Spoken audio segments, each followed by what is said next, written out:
Ya kan emang gitu, kalau replik dari jaksa kan ya jaksa pasti nolak-nolak. Tapi ya lucu aja sih.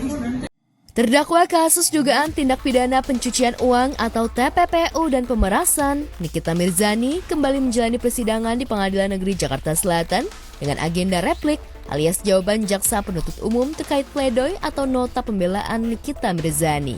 Selalu ada yang berbeda dari penampilan Niki setiap persidangan.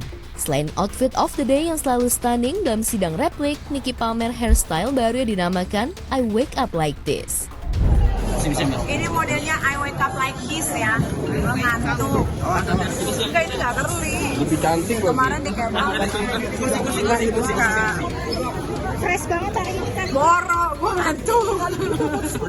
Ya, meski berstatus terdakwa, Nikita Mirzani tetap tampil cetar membahana. Walau JPU menolak semua pledoinya, Niki tetap menebar senyuman.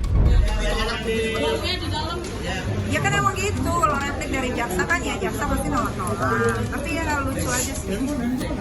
Tak hanya menolak semua nota pembelaan Nikita Mirzani, sidang replik itu juga menjadi ajang pertempuran Niki versus JPU, di mana JPU mengatakan kalau Niki hanyalah artis yang tidak punya keahlian untuk memberikan edukasi seputar kesehatan kulit.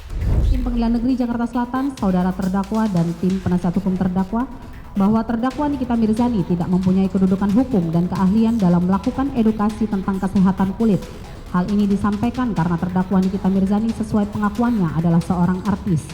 Maka kemampuan dan keahlian seorang artis adalah dalam dunia akting, yaitu seni yang bertujuan untuk menghibur atau menyampaikan cerita melalui peran yang disimulasikan dengan melibatkan perbuatan berpura-pura untuk membuat penonton percaya pada cerita yang disajikan dalam konteks fiksi yang terlebih dahulu disepakati dengan sutradara. Ya kalau orang review skincare itu kan nggak harus seorang dokter ya. Yang penting dia tahu kalau bahan-bahan yang di dalam skincare itu berbahaya, itu nggak harus seorang dokter.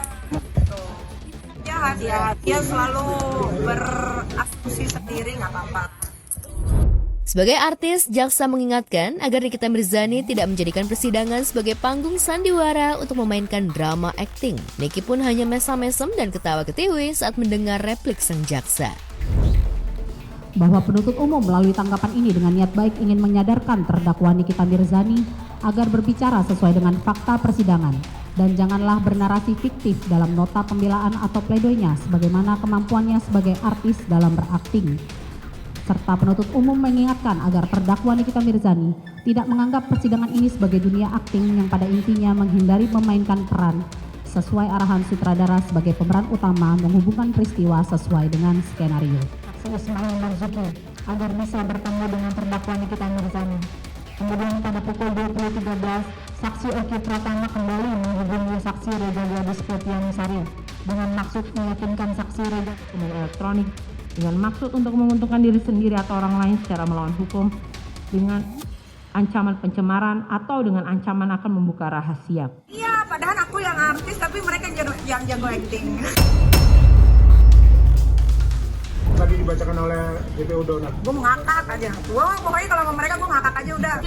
Ya, persidangan Nikita Mirzani di Pengadilan Negeri Jakarta Selatan memang sudah bukanlah pertempuran Niki dan kuasa hukum versus Reza Gladys dan lawyer, tapi juga pertempuran Niki dan penasehat hukum melawan jaksa penuntut umum. Tak hanya menolak semua pledoi Niki, JPU juga mengatakan kalau kuasa hukum Niki minim literasi sehingga perlu untuk belajar lagi. Sebenarnya tidak patut bahwa kemudian dikatakan untuk kami belajar lagi dan lain sebagainya, gitu kan. Nah, hal-hal yang begini itu menunjukkan bahwa jaksa ini tidak lagi menjalankan tanggung jawabnya sebagai jaksa atau pengacara negara. Saya katakan tadi sama teman-teman berdiskusi, wah ini sudah sentimen pribadi. Nah, memang dirubah kan dari Polda kan 368 27A ayat 1 lah dituntutan di dakwaan jadi 369 27B ayat 2 kan tidak ada yang pernah di BAP ayat-ayat itu.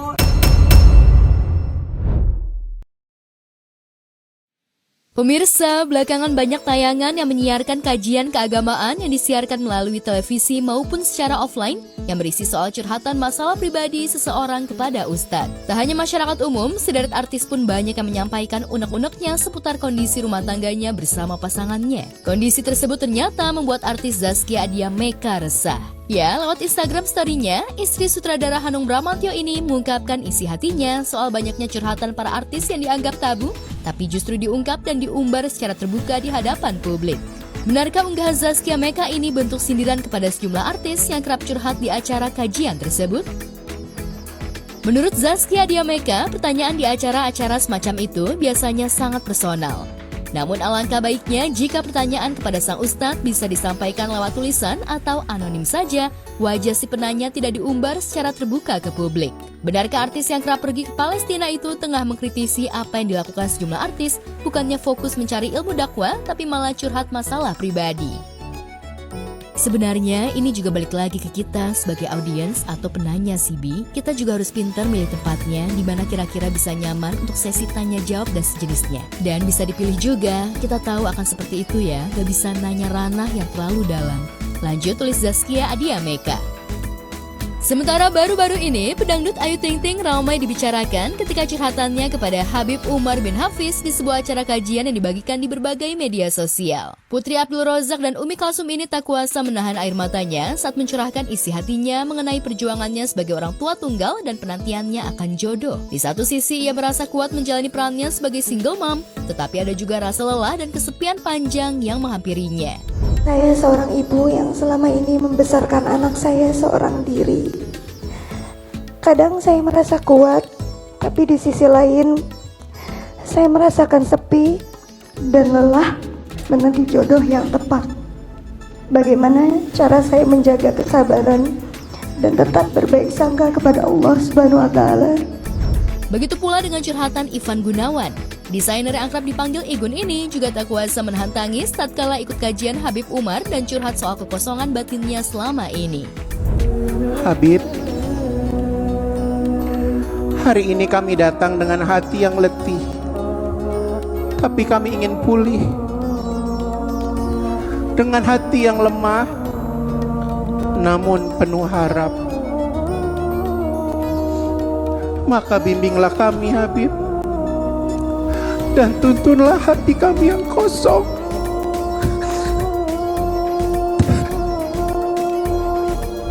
Sementara itu, Ruben Onsu curhat ke Habib Umar menyinggung tentang cara untuk menjaga kedamaian batin di tengah berbagai ujian hidup, terutama karena dunia seringkali menawarkan godaan yang mengguncang hati. Sebelumnya, ada pertanyaan selebriti di acara kajian keagamaan itu yang viral dan menjadi perhatian publik, seperti curhatan Kalina Oktarani soal pengalaman keguguran yang menyakitkan. Sementara Vicky yang saat itu jadi suaminya tidak memperdulikan dirinya. Pernyataan mantan istrinya itu sontak membuat panas Vicky yang sempat menjadi suaminya selama 6 bulan. Ini istri kamu, ini anak kamu.